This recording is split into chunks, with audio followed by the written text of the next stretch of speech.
This is Orson Welles, speaking from London.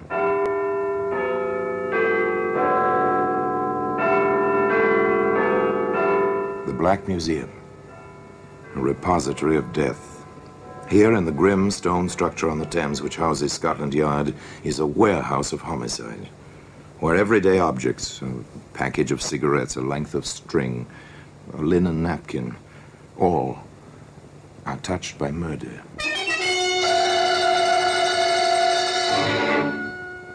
There's a Gladstone bag. It's a familiar object. Every railroad train carries several, inevitably useful, compact, and expandable. They always hold more than they seem. Perfect for vacations. Perfect also for... If you look inside, Inspector, just pry the two halves apart at one end, as I did. Yes, I see. Odd objects to have in a valise.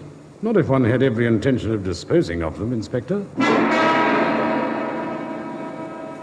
Today, that Gladstone bag can be seen in the Black Museum.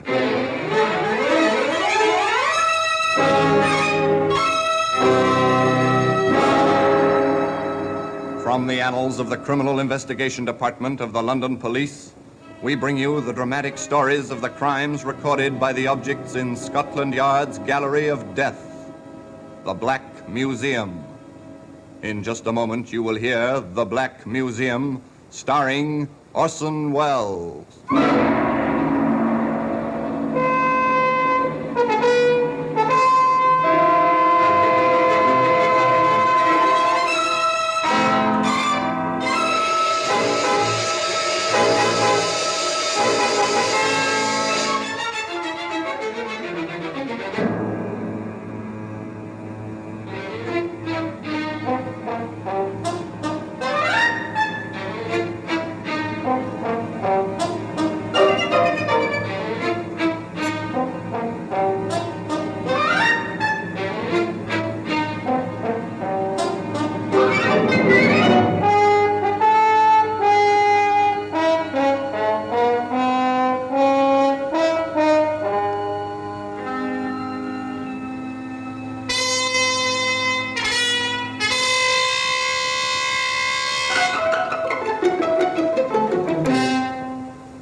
Now, The Black Museum, starring Orson Welles.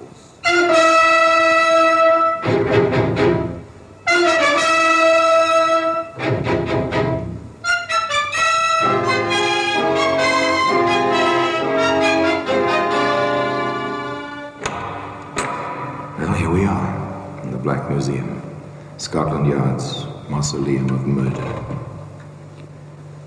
There are times, as I open this door, that I feel the old familiar inscription should be carved on the lintel. Abandon hope, all ye who enter here. Yes, abandon hope of peaceful, quiet, dreamless sleep, for within this room is almost every instrument which ever has been used for the commission of the foul deed called murder. Yes, here lies death. No doubt about it. You feel it in the dull, oppressive atmosphere. You see it first marked calmly on the neatly lettered cards. So-and-so died by this instrument at the hands of so-and-so, dated, and so forth. Your glance passes to the thing itself. You almost feel the blood. Here's a camera. Ordinary tourist snapshot-taking camera. Yet within the blackness of this box, the film registered two faces. A third person saw a print. And from that recognition, 3 people died, one by a hangman's rope. Here's a briar pipe, well smoked, thoroughly discolored, a pleasure to a pipe smoker, but no pleasure to the man who inhaled hydrocyanic gas with his tobacco, nor to the killer, trapped by the pipe itself. Here we are, the Gladstone bag. Piece of luggage for a man. It looks so commonplace, so much as if it belonged to a traveling salesman, not to Jim Hudson. Of course, in a way, Jim was a traveling salesman. He certainly had a sales talk, and he was quite successful at it. Sally, I've never seen you looking lovelier. Oh, Jimmy, you always do that. Do what, sweetheart? Say things like that, just when I want to pick a fight with you. That's one of the reasons I love you so much, despite your wife and everything else. Everything else? That's what I wanted to fight with you about. Well, we just can't go on like this, Jimmy, darling. Why not? We're as happy as circumstances. Don't you see, Jimmy? A woman wants at least a snatch of domesticity, not just clandestine meetings with the clock ticking away her happiness in the background. It'll come, darling. It'll come. The girl was right, of course, from her point of view. Granted that the relationship between her and the man she loved was, well, outside the recognized bounds. Granted that they found each other when it seemed too late. Still, the girl was right. She wanted a certain sense of security, which can come to a woman only through the small things of making coffee in the morning while a man was shaving within earshot. And Sally James was the kind of girl who took action when she wanted something badly enough. Jim, what about the week we planned together for this spring? I probably could get away, darling, if we had a place to go. I have the place. Anyway, the ad about it. You are something, aren't you? Here, darling. I found this in the Sunday paper. Go on, read it. For rent. Bungalow. The beaches. Pevensey Bay, Eastbourne. Reasonable by the week. You've got your heart set on this, haven't you, sweet? Can we do it? The week of April 12th. All right? All right. Oh, Jimmy, it'll be heaven down there by the sea.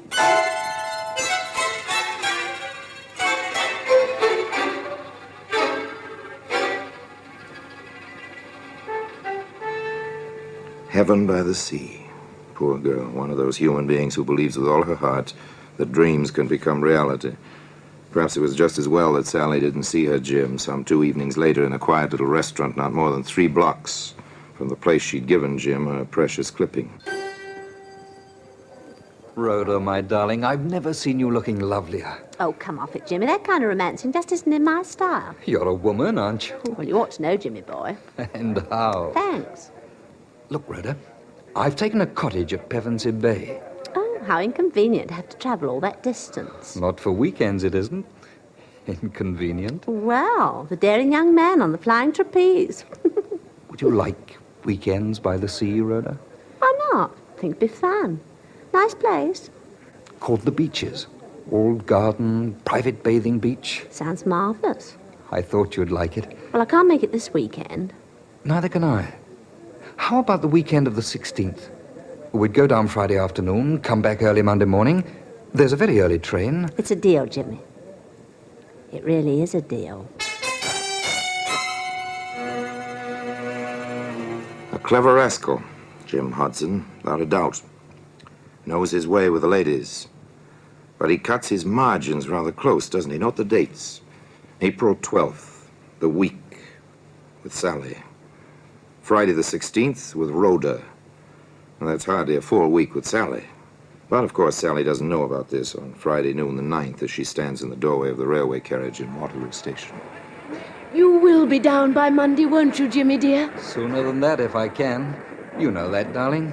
I guess I feel like a little girl on her first trip alone.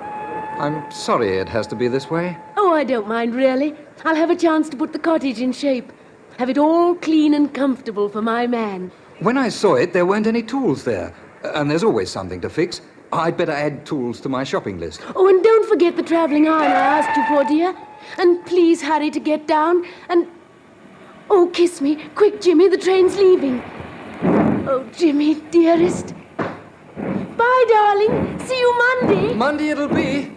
Take care, darling. Take care.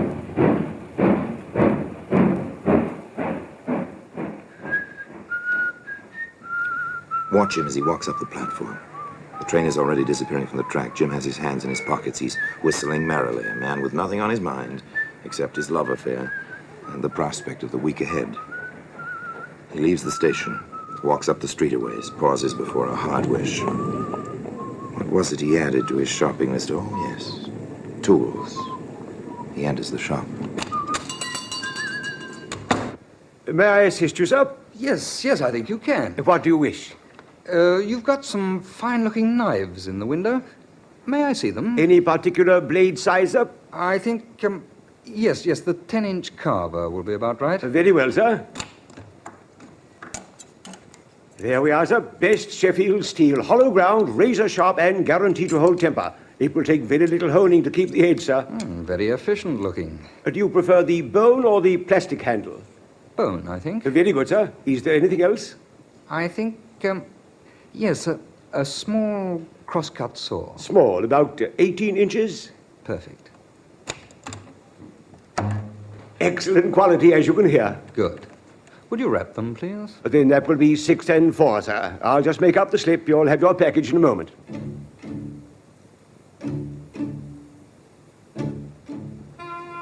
Jim Hudson took his package on the train with him on Monday morning.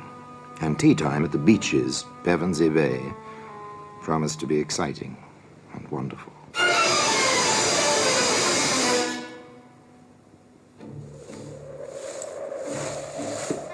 Isn't this wonderful, Jimmy? I discovered the path to the top of the cliff on Sunday. Oh, Jimmy, it's paradise. It is a nice view. And so alone, so private. This is our private view, darling. It's like a honeymoon. You are a sweet little thing, Sally. Very sweet. I know. When you call me sweet, you think of me as a child. But I love you as a woman, Jimmy. I know. Shall we go back now? It looks like it may kick up a storm. If you want to, darling. Whatever you want. Whatever he wants, Sally. But does he know what he wants, this man with a wife in London, you at the beaches, and still a third woman waiting to join him just 4 days from now? It's too bad the beach isn't sand. Oh, I don't know. Shale isn't bad. Funny about this place. Funny? How, darling? Do you remember the Doris Clark case? Who was she? She's the reason the beaches was available. I don't understand. She lived here. 2 men she knew came down. She was beaten, buried alive in the shale. The men hung. How horrible. They made a lot of mistakes, so they mightn't have been caught. People shy away from a house with that kind of a story. I don't care. We'll change its reputation then, with our love. Let's go inside, dear. It's getting chilly with the sun gone and the storm coming up. The storm came, the rain pounded on the roof, the wind lashed at the sea, and within the cottage called the Beaches, all was snug and warm. I love a fire in a fireplace. Don't you, Jimmy, darling? Yes, I suppose I do. Oh, Jim. Am I being too sticky? Sentimental? A trifle. What's wrong, Jimmy? You've been, well, far away today. Sally, let's face it. Things like this never go on for long. Jim! Jimmy, I don't believe you said that. I did say it. I mean it. Then why did you bring me down here? It was your idea. I went along with it, hoping we could work something out. Work it out? It's past that. You never loved me. Stop crying. I can't stand crying. I ruined my life for you. Now you want to just forget about me. Stop it! Grow up. You can't be infantile forever. You want your cake and to have it too. You want your wife and other women. You won't. I won't let you. Stop it, Sally. I told you to stop it. Jim, no. No, I didn't mean it. I'll do whatever you want. I'll go away and never see you again. Jim, don't touch me. Jim, please. Jim. Jimmy.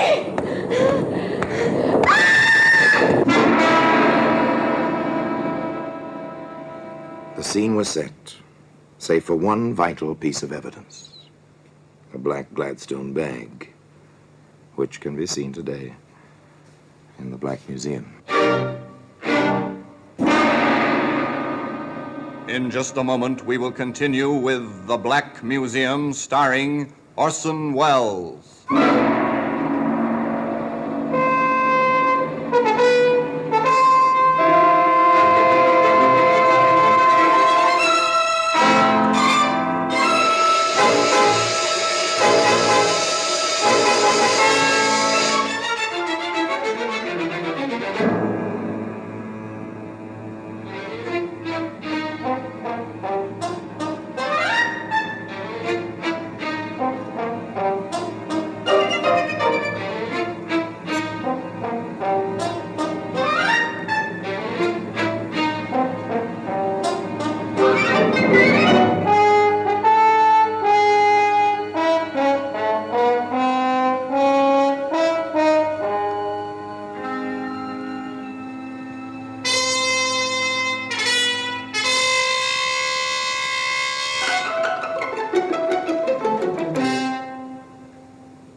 And now we continue with The Black Museum, starring Orson Welles.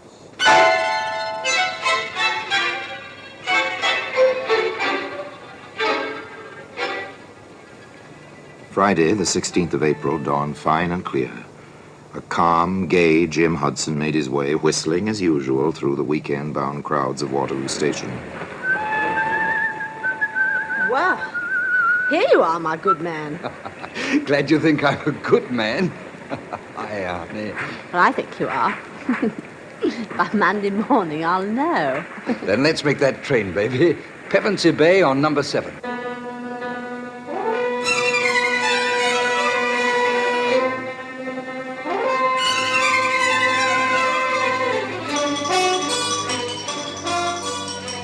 The train to Pevensey Bay was none too fast for Jim and Rhoda. It was a fine spring day. It was a beautiful spring evening.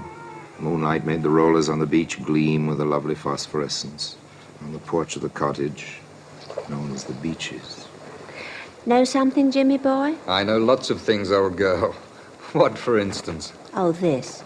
If I were the romantic type, this place would make me go, oh, gooey. But you're not? No, I'm not. All your misconceptions of women notwithstanding. Then you want to waste all this moonlight and romance? Oh, come, darling. If you must whisper sweet nothings, come and whisper them. Why not out here? Because I don't feel comfortable on the shale. Come along now.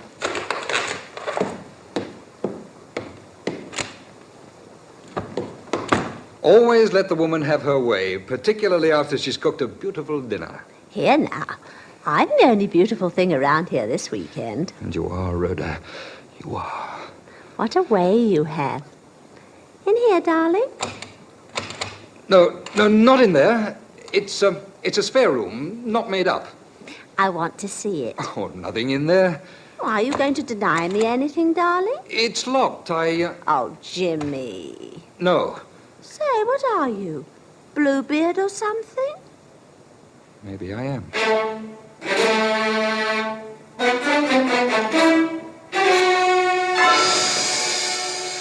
The door stayed locked. The weekend at Pevensey Bay was quite successful.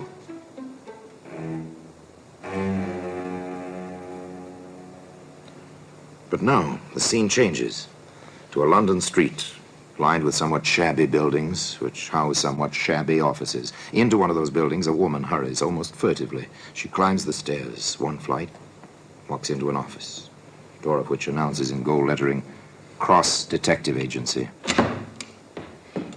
You are Mr. Cross? I am. What can I do for you, Mrs. Mrs.?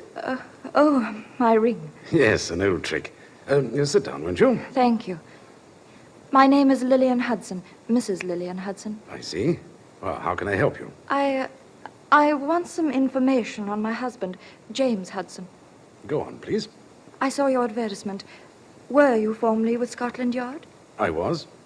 Advancement seems slow. I'm working for myself now. Yes. Well, I have reason to believe that my husband has been, well, seeing other women. And you want me to get the evidence? I think so. A divorce action? Perhaps it depends on the results. And you want to stay in the background? For the present. Oh, have you anything on which I can start? An address? A lead of any kind? I have this. A baggage check. Waterloo Station baggage storage. Stamped 10 a.m., Friday, April 16th. An innocent bit of pasteboard. Where did you get this, Mrs. Hudson? I took one of my husband's suits to the cleaner. This was in a pocket. The cleaner gave it to me. Oh, and why should this mean anything? Because Jim, my husband, was away the entire week of the 12th until the morning of the 19th. It came to me, if he had told the truth, how could he have checked something at Waterloo on the 16th if he were out of town all that week? An interesting observation, Mrs. Hudson. Well, suppose I go over to Waterloo Station and pick up whatever was checked there. Oh, and sorry to mention this, but it is customary to have a retainer, you know. Private Detective Cross, once of Scotland Yard, went on over to Waterloo Station and presented the baggage check. A short while later, he arrived in the office of Inspector Henley at the Yard. Oh, yes, Cross. I remember you now. Ah, thank you, Inspector. You were with us once, weren't you? Yes, sir. You know, there are times, Cross, when I wish I had the gumption to strike out on my own. Too late now, however. And there are times, Inspector, when I wish I'd stayed on here. However... Yes, to each his own, and the grass is always greener, and so on. Well, Sergeant Anderson said you wanted to show me something. Oh, yeah, this, sir. This Gladstone bag. Looks perfectly normal. Locked, I see. Yes, if you look inside, Inspector, just pry the two halves apart at one end, as I did. Yes, I see. Odd objects to have in a valise. Not if one had every intention of disposing of them, Inspector. You're probably right about that. Seems like some silk or something. And badly stained. If I were a gambling man, I'd give 10 to 1 the stains are blood, sir. And it wouldn't be much of a gamble. Any ideas on what the metal objects are? Well, I flashed my penlight in there, sir. One is a carving knife, and the other is a carpenter's saw. I see. How did you come into possession of this bag, Cross? Mrs. Hudson found the check for it in her husband's pocket. She says the cleaner found it. I doubt that. Divorce action, I assume. Correct, sir. I understand. Well, my suggestion is this. We'll give you another stub. Give it to Mrs. Hudson and have her place it in her husband's pocket. When he comes back for the bag, we'll have a man ready to pick him up. It seems to me this little matter bears further investigation. So simple, so quietly effective. Just place a check for baggage in a man's pocket. When he comes to claim his Gladstone bag. Yes, sir? Oh, here's my check. It's a brown Gladstone. Left it 3 days ago. Just a moment, sir. Sergeant Anderson, sir? Yes? It's the check you've been waiting for, that fella there, whistling. Thank you. Give him the bag. I'll speak to him. Yes, that's my bag. Oh, that'll be 2 and 6, sir, for overtime storage. Oh, here we are. Thank you, sir. Glad to oblige. Excuse me, sir. You James Hudson? That's right. Who are you? Sergeant Anderson, Scotland Yard. My credentials. If you would be good enough to come with me. What for? Inspector Henley would like to see you. He's waiting at the police station just a block or two from the station here. Well, I've got my bag here. Couldn't it wait tomorrow, or...? That's all right, Mr. Hudson. I'll carry your bag.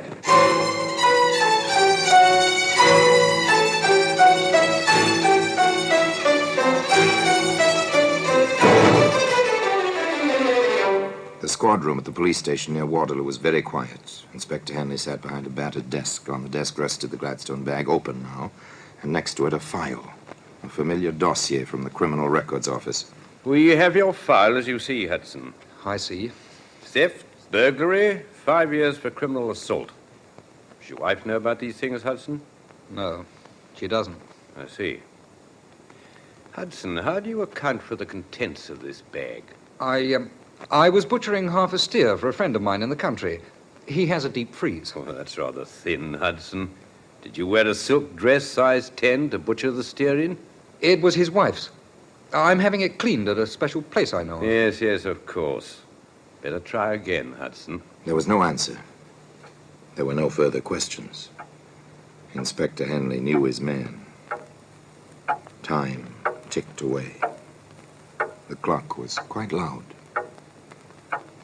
For an hour it ticked in the silence. Finally, the perspiration beginning to bead his forehead. Jim Hudson began to talk. All right, Inspector. I'll tell you. I guess I lost my head when she flew at me. Oh, size 10 and she flew at you, Hudson. I told her we were through, that I was going back to my wife. She heaved the coal scuttle. Then it was at the beaches at Pevensey Bay on April 13th, sir. She grabbed the poker. I defended myself. We had a devil of a struggle. She fell, struck her head on the andiron. She was dead. I must have gone completely crazy. I went into town, but that knife and the saw, I was afraid to tell anyone. I mean, my record and... He said in this bedroom, Sergeant. I've got something here, Inspector. In this biscuit tin. Yes, you have. Neat packing job, I must say. Not much left of the poor girl, is there? I want a check of every hardware store in the neighborhood where Hudson lives. Oh, yes, near the railway station. Got that, Sergeant? I want the sales slip on those implements and the clerk who sold them, if possible. Yes, Inspector, I remember the incident perfectly. The fellow came in whistling, asked about the knives in the window. He bought one, then asked for a small saw. Here's the slip, sir. Well, this says April the 9th. Hudson claims he didn't buy these things until the 13th. It was the 9th, Inspector. I'll stake my life on that. It's no good, Hudson. You bought that knife and that saw on Friday the 9th. You went to Pevensey Bay prepared to do exactly what you did do. If we ever had evidence of premeditation, we've got it now. You're under arrest, charged with willful murder. And I must warn you that anything you say may be used in evidence. Each clue in its place. The case was complete. Closed as tightly as that same Gladstone bag, which can be found today in the Black Museum. Orson Welles will be back with you in just a moment.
Now here in person is Orson Welles. There was no question about it.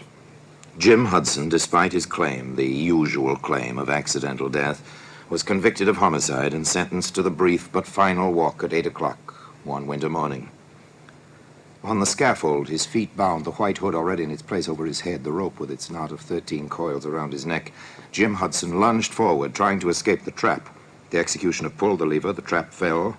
Jim was pulled backward, striking his head against the wooden flooring. He may have died before the rope had its customary effect. However, the Gladstone bag is still to be found in its customary place in Scotland Yard, in the Black Museum. Till we meet again next time, in the same place, and I tell you another story about the Black Museum, I remain, as always, obediently yours.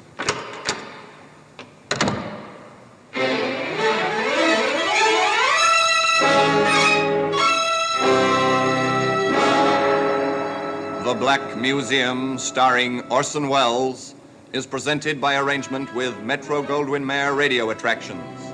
The program is written by Ira Marion, with original music composed and conducted by Sidney Torch. Produced by Harry Allen Towers.